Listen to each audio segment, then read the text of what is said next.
Welcome to the channel here at Lucky Outdoors, luckyoutoutdoors.com. I'm John, and today we're going to be doing an initial impressions video on this little guy. This is the lonerider bottle holder version 2. Now, I can tell you right now, there's already a couple things that annoy me about it. We'll get into that in a little bit. And of course, real quick, our motorcycle content this season is sponsored by none other than lonerider themselves. So what they're doing is they're providing me a couple pieces of gear to test this motorcycle season, and I am making some videos on it for you guys. And we do appreciate their help, but it's not going to hold me back from saying what's good, bad, ugly about the products. So let's get started.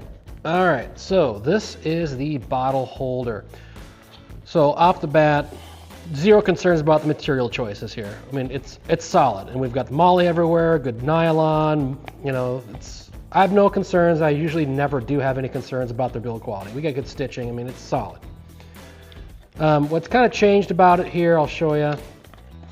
So we now have a draw cord closure. That's this guy right here, right? So it'll accommodate whatever size bottle you might have, or if you're using it for something that's not a bottle, it'll help keep it contained in there. And then you have this little strap that comes over the top here. And if you have a Mag-Lock helmet strap, you're familiar with kind of how this works. So this goes into the enclosure there, locks it in place. To remove, you squeeze there and it comes off. Now it is polymer on polymer. I'm not seeing any steel or anything like that, but polymers are way better nowadays than they used to be back in the 70s and 80s. So pretty good stuff. We're good there.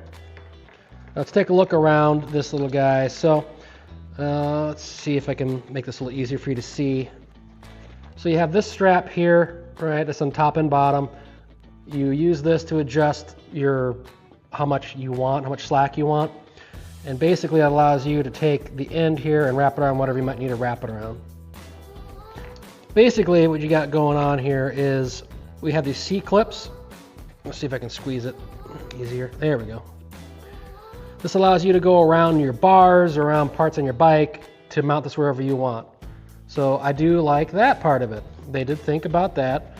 The only thing I do not like is actually the back mounting option here. So if anybody's in the military out there or has been, you know that this MOLLE is facing the wrong direction. Normally back here you would have two straps going vertical so you could weave it in and out of the MOLLE that's on your bike to mount it to it. This does not do that. What they're doing instead is choosing to use these side straps that you either go around the outside of your bags or around a bar or something like that to mount it on. And I'll show you here in a second a little bit closer what I'm talking about. So let's take a look at that. Okay, so like here's my bag, right? Now traditional MOLLE, I told you those two straps that would normally be in the back going vertical, would weave in and out of these so you can just attach it right there. This does not do that. It's utilizing these side straps and C-clamps. So what you end up doing is you end up mounting it on there, down there. There's another one over there and over there. Or you can use the C clamps and clamp it in just like how these ones are like that. You can do it that way as well. That's the only thing I do not like, and it kind of annoys me. But I understand why they did that. And I'll show you up in the front of my bike to kind of get a better visualization of what I'm talking about.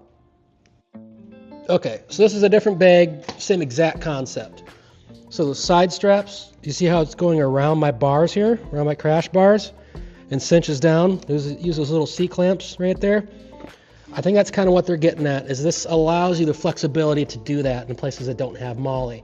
You can attach it anywhere on your bike. And you can still attach it to the MOLLE, it's just not as seamless. It's a little annoying, but still very doable. But you can kind of see what I'm getting at. That's kind of the mounting intention here on these bottle holders. So yeah, that's essentially my initial impressions on this bottle holder version 2. You know, just to summarize, the materials choice is excellent. I mean, it always is with the lonerider.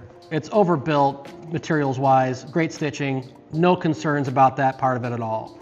I actually really like the double enclosure, having the drawstring and the strap going over the top, because it means you're not going to be losing anything out of it. I mean, it really sucks when you've been going on the road for a while and you stop and you realize your bottle's gone or whatever you have in here is gone, and you're like, oh man, Now I gotta turn around and go back and figure out where it is, if I can even find it.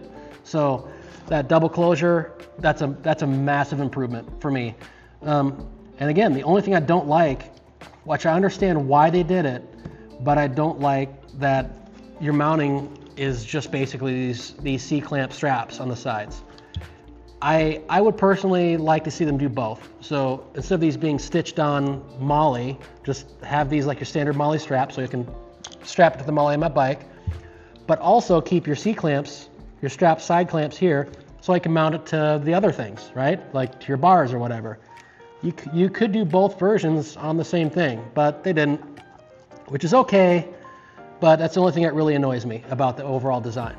Other than that, you know, you can make it work on your bags or on your bike, but that's my only gripes.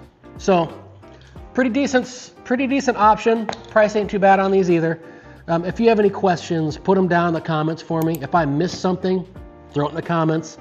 And of course, if I got something wrong, let us all know down there so we're aware. We're a community, so we want to make sure we got the right information and good information for everybody. And then do not forget to check out LuckyLoonOutdoors.com. We've got some fun stuff on there. This is not just a motorcycling YouTube. We've got hunting, shooting, outdoors, camping, all kinds of stuff on here. A lot of gear reviews. I have a lot of gear. I have a campground, so obviously I have a lot of stuff. So shoot me any questions you might have. I read all the comments. And then to let you know, coming up soon, we have a Ozarks BDRX trip planned for the new BDR route. That's going to be in about a month. We got some other videos coming out here soon for you guys to check out. And I also have a shooting target that I'm testing right now, which I think you're going to really like. It is a steel target that has 1,000-yard range on the radio receiver, so you can shoot it at up to 1,000 yards, and then when it falls over, hit the button and it'll reset it up. It's actually on the ground next to me over here. But that'll be coming out soon too. That thing is really cool. And you can shoot from 22 LR all the way up to like 50 BMG if you're at a far enough distance with the 50. But that'll be coming out soon. Check out our other videos. Do not forget to get outside, have some fun, and stay safe out there. So take care, everybody. Have a good one.